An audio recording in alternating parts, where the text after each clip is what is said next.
Meus irmãos, a paz do Senhor. Quantos estão alegres nessa noite? É noite de alegria, de celebração. O tema que foi proposto está no Salmo 51 e o versículo de número 10. Quero convidar os amados irmãos e irmãs para lermos a palavra do Senhor neste texto, que é o texto tema desta festa abençoada. Cria em mim, ó Deus, um coração puro e renova em mim um espírito reto. Não me lances fora da tua presença e não retires de mim o teu Espírito Santo. Torna a dar-me a alegria da tua salvação e sustém-me com um espírito voluntário. Podeis se assentar, queridos e queridas, com alegria.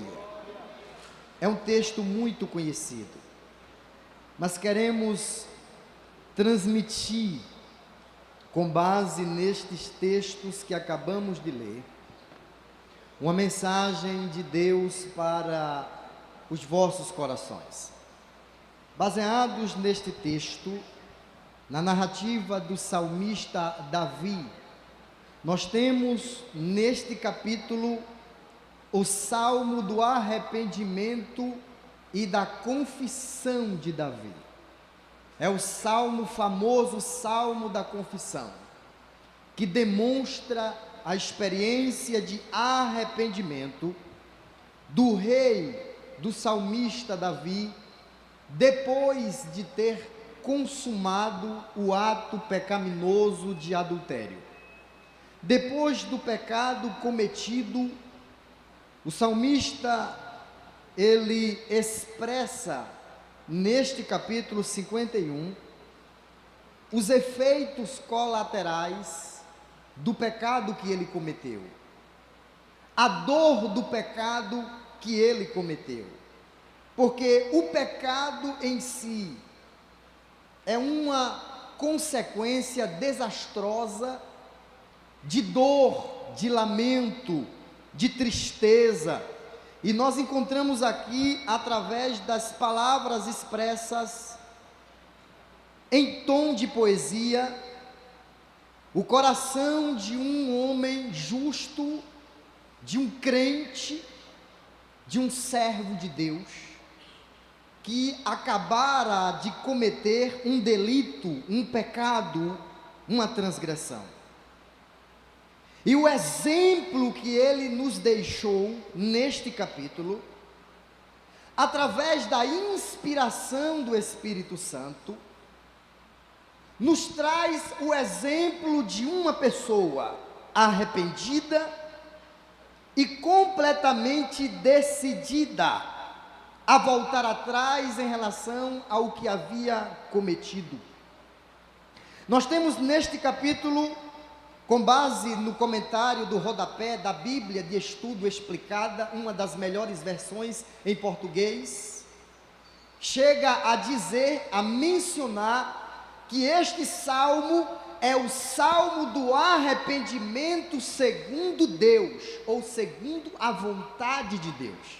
Ora, ou seja, é o salmo que descreve um arrependimento segundo a vontade de Deus, porque até na hora do arrependimento, até na hora do fracasso, até na hora da queda, até na hora do pecado já consumado, Deus tem uma vontade, Deus tem uma expectativa. E em relação a essa expectativa de Deus para com Davi, aqui nós encontramos exatamente a integridade, a plenitude de uma reação que atendeu, que preencheu todas as expectativas de Deus em relação a ele, depois do pecado cometido. Porque aqui nós encontramos, além do exemplo de arrependimento, a revelação de um crente sensato, que compreendeu na íntegra o que havia cometido, que reconheceu na íntegra a culpa, a iniquidade, o cometimento do seu pecado, o peso do que ele cometeu, as consequências que vieram sobre ele, os efeitos espirituais trágicos que lhe trouxeram toda essa depressão emocional, porque Davi, ele entra em um estado de silêncio depressivo. Olha para cá, é o que acontece com muitas pessoas. Elas passam por um período de longo ou de curto ou de médio prazo, onde cometem um delito ou mais de um delito, ou um delito por mais de uma vez, e entram em um estado de depressão, de tristeza, de vazio, por causa do pecado que está cometendo. E dentro desse pecado existe um silêncio que machuca por dentro, que atinge a comunhão, que afasta a presença do Espírito Santo. E é aqui que nós encontramos o salmista Davi exemplificando este fato, esta realidade que não se limita só a ele, ao salmista Davi, mas a todos nós que já estamos aqui e que por algum momento já tivemos uma experiência como ou semelhante a esta, experiência de queda, de crise, de altos e baixos espirituais, momentos em que falhamos, pecamos, transgredimos e sentimos a dor da nossa transgressão, e sentimos a dor do nosso pecado. Isso não é nada mais e nada menos do que uma reação comum, normal, natural, de alguém que tem temor no coração, temor a Deus, medo de pecar contra Deus, a preocupação em não transgredir. A reação não pode ser outra além desta, a reação de arrepender-se, de entristecer-se e de entrar em um estado de depreciação emocional. E foi exatamente essa experiência que foi vivenciada por Davi. Alguns costumam tentar especular por quanto tempo Davi ficou entre o pecado cometido e a confissão pública do seu pecado. A partir do momento que ele peca, e do seu pecado até o profeta revelar este pecado, nós não podemos afirmar por quanto tempo Davi ficou em silêncio, mas a Bíblia diz que ele silenciou. Ninguém sabia o que ele havia cometido, porque o pecado de imoralidade nunca será público, sempre será sigiloso, sempre será às escondidas, sempre será no oculto. Todo pecado escandaloso, imoral, indecente, todo pecado que escandaliza, nunca, jamais será cometido por qualquer de nós em público, às claras, às luzes. Sempre será oportunizado por momentos de favorecimentos no sigilo, no silêncio, sem ninguém ver, sem ninguém saber. Até porque isto não se trata de algo atípico à nossa natureza, porque somos pecadores, temos uma natureza tendenciosa ao pecado, e esta natureza pecaminosa, a Bíblia diz que ela aguça, aflora dentro de nós através das tentações que existem fora de nós. Porque existem as tentações internas e as externas. As externas provocam as internas. Nós somos tentados por aquilo que vemos, ouvimos e sentimos. E todas estas fontes de tentação, elas são provocadas por pecados externos, tentações externas. E foram essas tentações, e não só a tentação de adultério, que bateu na porta do salmista Davi, quando ele estava ocioso no palácio, sem ter ido com o exército para a guerra. A Bíblia diz que ele visualizou e foi tentado pelos olhos, e através do que viu, desejou, cobiçou e assentou no coração de tramar, de arquitetar uma experiência de prazer como aquela que ele havia visualizado. A mulher de um homem que era seu amigo, ele tinha todos os motivos para não cometer o que cometeu, mas a cobiça, o desejo, a tentação que havia nele, acabou se convertendo em uma atitude definitiva. E a atitude que ele tomou se converteu em um grande problema sobre a sua vida e sobre a sua casa e sobre o seu reinado. E aqui também encontramos no Salmo 51 o problema do pecado universal e o problema do pecado pessoal, porque existem dois problemas no pecado, em relação ao pecado: o problema geral, universal, e o problema pessoal. Porque existe o pecado gerado de Adão, o pecado herdado de Adão. Esse é o problema da corrupção geral do gênero humano. Todos pecaram.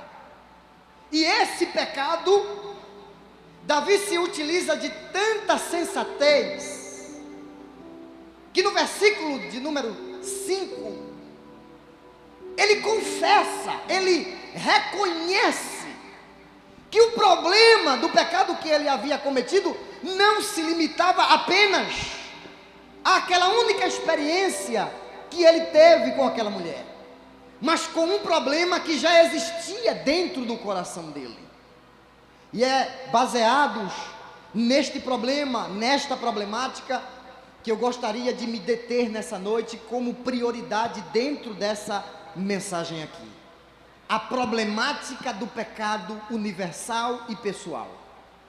O coração de alguém que já tinha o desejo, a cobiça de desejar aquilo que ele desejou.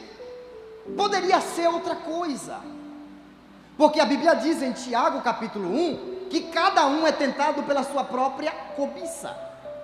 Eu tenho uma cobiça, você tem uma cobiça, nós temos no mínimo uma única cobiça, que nos tendencia para uma fraqueza, para um pecado, para um apetite carnal. O de Davi era esse, porque se não fosse esse, ele se conformaria com uma única mulher, ele ficaria satisfeito em ser marido de uma única mulher. Mas a tendência masculina, na grande maioria, reconheço, é a fraqueza sexual, é a imoralidade sexual. É comprovado religiosamente, teologicamente, biblicamente, psicologicamente, que a fraqueza do homem é fama, é pódio, é status, é posição, é dinheiro, e é essa questão que é a questão sexual. E Davi era tentado nessa área. Davi tinha uma fraqueza, mesmo sendo rei de Israel, mesmo sendo rei cheio do Espírito Santo. E na verdade, Deus já havia revelado o coração de Davi antes mesmo de pecar, antes de ser rei de Israel e antes de assumir o trono, quando ele ainda era um pastor de ovelhas. A Bíblia diz que Deus leva o profeta Samuel até a casa de Jessé, e antes de ir até lá, Deus disse para Samuel que já tinha escolhido um homem que seria segundo o seu coração. Deus disse assim para Samuel: Samuel, eu já tenho me provido de um homem que será segundo o meu coração. Aí o texto do livro de Samuel não traz o complemento. Aí lá em Atos dos Apóstolos, capítulo 13, verso 22, o escritor traz o complemento. Deus disse assim: ele será segundo o meu coração, porque ele fará tudo o que eu quero, porque ele fará toda a minha vontade. Até na hora do fracasso, até na hora da queda, ele revelará a minha vontade. Oh glória! A Bíblia nos mostra, dentro desse problema do pecado geral e universal, a expressão de Davi no verso 5: em pecado fui gerado, e em iniquidade me concebeu a minha mãe. É como se Davi estivesse dizendo, em outras palavras: Senhor, o problema não se limita só ao pecado que eu cometi. O problema é muito maior do que este. Ele já estava em mim desde o ventre da minha mãe. Eu já nasci com esse problema. Eu já nasci com essa tendência. E eu reconheço, Senhor, que eu preciso do teu perdão, que eu preciso de purificação, que eu preciso ser purificado do meu pecado. Aí ele começa: apaga as minhas transgressões, me purifica do meu pecado. Aí ele chega no verso 4, e ele reconhece: contra ti não tem desculpa, não tem arrudeio, não tem cambalacho, não tem jeitinho brasileiro, não. O que eu fiz, eu fiz. O que eu pratiquei, eu reconheço que eu pratiquei. E o que eu fiz, olha a sensatez de Davi. O que eu fiz aos teus olhos, diga assim comigo: aos teus olhos. Aos teus olhos. O que é isso, evangelista? O que foi que Davi estava dizendo para nós? O que eu fiz aos teus olhos, não foi aos olhos da igreja, não foi aos olhos do pastor, não foi aos olhos do meu irmão, foi aos olhos dele, foi aos olhos de Deus. Davi está dizendo: foi diante de ti, foi diante dos teus olhos, foi na tua vista. Tu vistes, tu sabes, não há como negar, não há como omitir, não há como esconder, não há como ocultar. O que eu fiz aos teus olhos foi muito mal.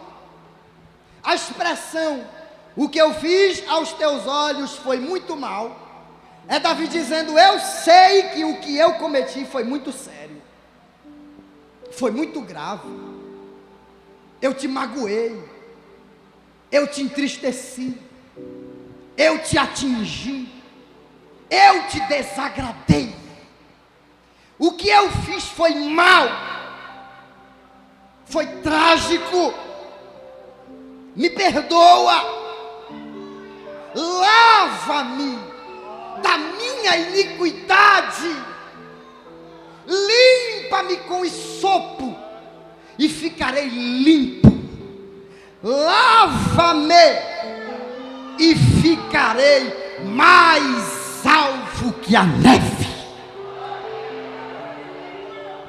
Aleluia.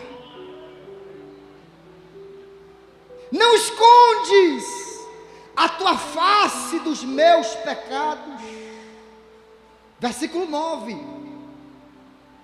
Aí aqui nós encontramos o exemplo de um homem que temia quebrar o ritmo de santificação, de quebrar o ritmo da santidade contínua, porque Davi era cheio do Espírito Santo, Davi era sensível. Enquanto Davi era um guerreiro bravo, soldado valente, destemido, corajoso, aguerrido, rei de uma nação, homem de guerras, homem de posição, homem de status na nação de Israel, era ao mesmo tempo um crente quebrantado. Ou seja, o poder de Davi não subia para sua cabeça, o trono de Davi não se tornou uma vaidade dentro do seu coração. A simplicidade dele enquanto pastor de ovelhas, enquanto não tinha nada no pasto, permaneceu a mesma, do pasto para o trono, do pasto para o reinado de Israel, do pasto para o governo de Israel. O mesmo Davizinho, humilde, simples, sensível, foi o mesmo Davi que reconheceu que acabara de perder o seu maior patrimônio.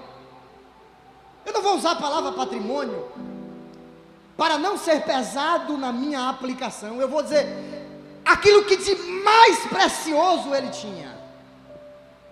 Não era o reinado, não era a riqueza, não eram as mulheres, era a presença do Espírito Santo que estava sobre ele, e que havia vindo sobre ele no dia em que ele havia sido ungido pelo profeta Samuel, quando a Bíblia diz que o Espírito do Senhor se apoderou de Davi.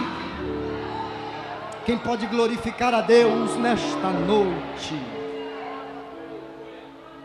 Desde aquele momento até a experiência do pecado, que foi muito bom para ele, na hora que ele cometeu, durante o cometimento do pecado, mas assim que terminou, irmão, o peso, a dor, a tristeza, o lamento, o arrependimento que Davi sobreveio sobre ele, foi tão grande, foi tão profundo,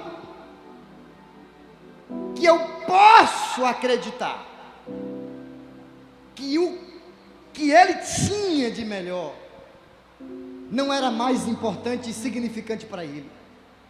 A Bíblia diz que ele deixa de se alimentar, que ele deixa de usufruir dos bens do palácio. E por que não acreditar? Porque segundo o capítulo 42, depois da fuga, ele sai de Jerusalém e vai para o deserto. Aí a Bíblia diz que ele entra em um estado ainda mais profundo de lamento, e começa a se queixar da ausência dele no templo, e começa a expressar uma poesia dizendo que ele sentia saudades do santuário, saudades da cidade de Jerusalém, e de tudo aquilo que ele usufruía lá. por consequência do seu pecado, Davi perdeu a paz, a prosperidade do palácio. E depois de tudo isso, nós aprendemos como lidar com o pecado que já cometemos. Porque Deus, ele tem um plano A e um plano B.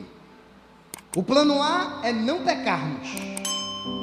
Deus não deseja que nenhum de nós pequemos diante dele.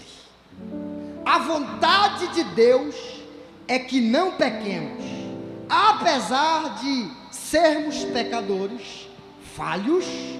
A vontade de Deus é que nós não pequemos, porque esta é a vontade de Deus, a nossa santificação. 1 Tessalonicenses capítulo 4, versículo 1. Porque assim convém andar e agradar a Deus. Versículo 2.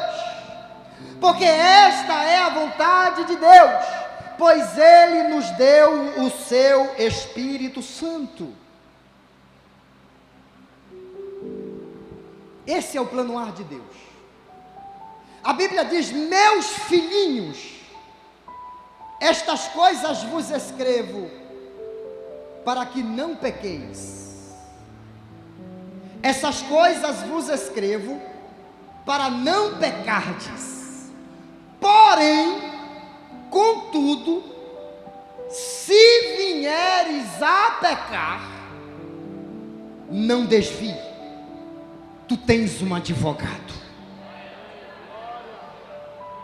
Não coloque a culpa na sua fraqueza, na sua queda, no seu delito, para se afastar ainda mais, se ausentar ainda mais, dizer que não vai mais continuar na presença de Deus, que não vai mais continuar presente na casa de Deus, que não vai mais permanecer na caminhada, porque isso não é desculpa, justificativa para você quando pecar. A Bíblia diz: não peque, mas se pecar, tu tens um advogado para te absorver do teu pecado.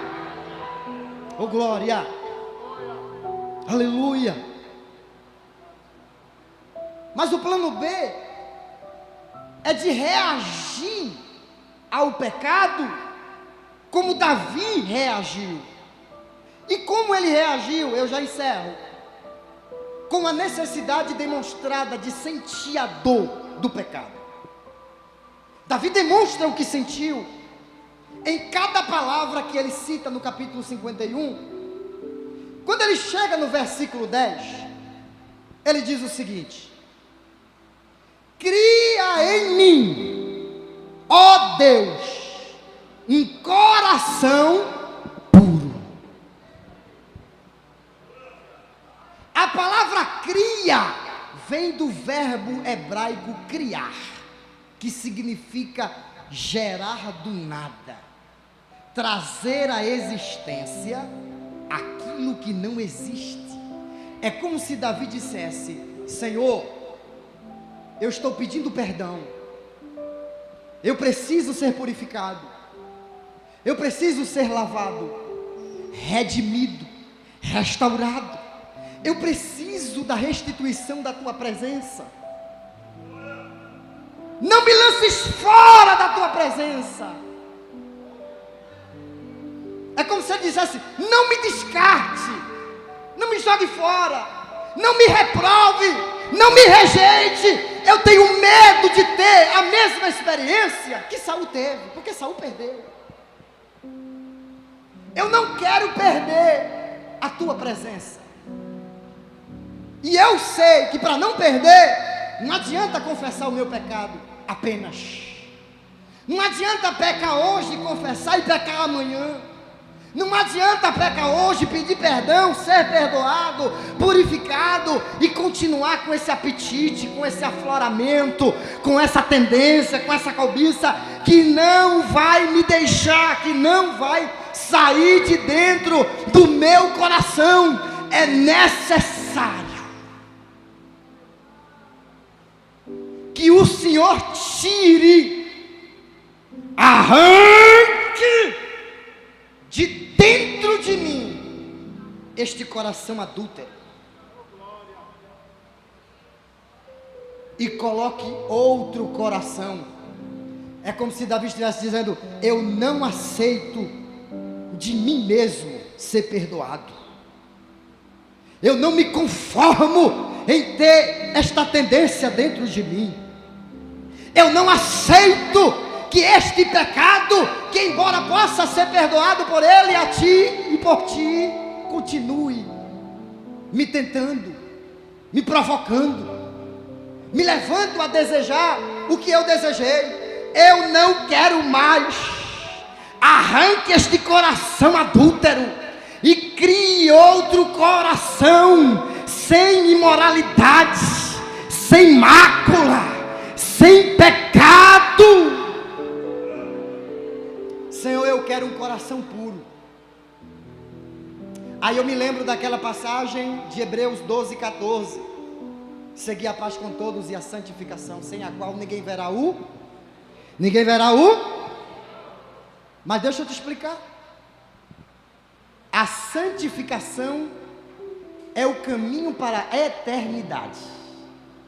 E antes da eternidade é o caminho para uma vida com Deus aqui. É impossível andar com Deus sem santificação, porque Deus é santo. O Espírito é santo. A vontade dele é santa. E para andar com ele, para se relacionar com ele, tem que ser santo. Tem que buscar uma transformação de caráter. Porque não adianta só pedir perdão. É preciso se resignar. É preciso lutar contra a vontade do pecado. Viver em santidade ao ponto de querer viver uma vida transformada por Deus. E foi isso que Davi pediu. Eu quero transformação. Eu quero mudança interior. Eu quero outro coração. Este coração para mim não serve mais.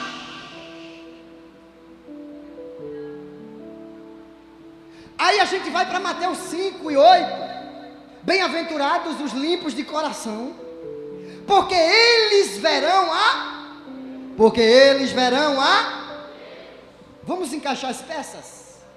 Se quem não tiver santificação não vai ver a Deus, e Jesus diz no Sermão da Montanha que só os limpos de coração é que verão a Deus. Logo nós entendemos e chegamos à conclusão, partindo do pressuposto de Hebreus 12, 14, de que quem não tiver santificação não verá Deus. Isto significa que santificação é o quê? É um coração. A igreja está comigo? Santificação é o quê? É o que Jesus diz lá em Mateus 5 e 8.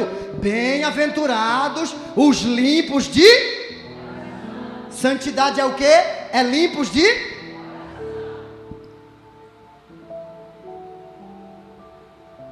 Santidade não é coque. Santidade não é terno e gravata. Santidade, ela não é externa, ela é interna.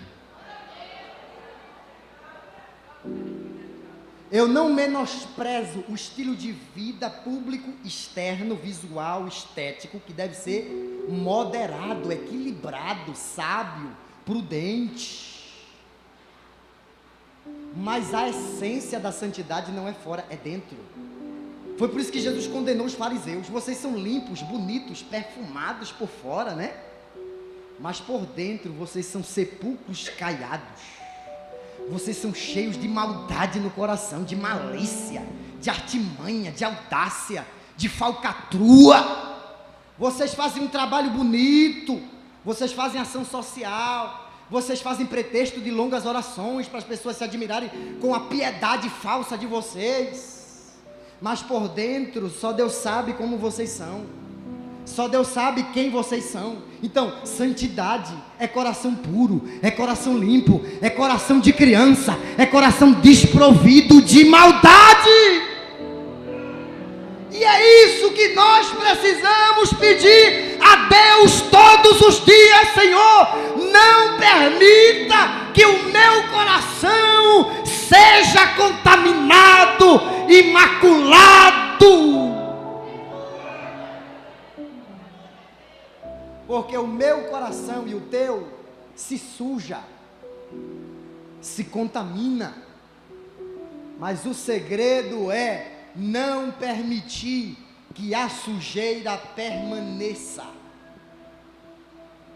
Porque se a sujeira permanecer, como não permaneceu no coração de Davi, porque ele se arrependeu, é uma sujeira que aos poucos vai causando suicídio espiritual, vai tirando a espiritualidade, vai tirando a sensibilidade, vai tirando a vontade de buscar a Deus, vai tirando a vontade de estar na presença de Deus, de sentir a presença de Deus, de orar a Deus.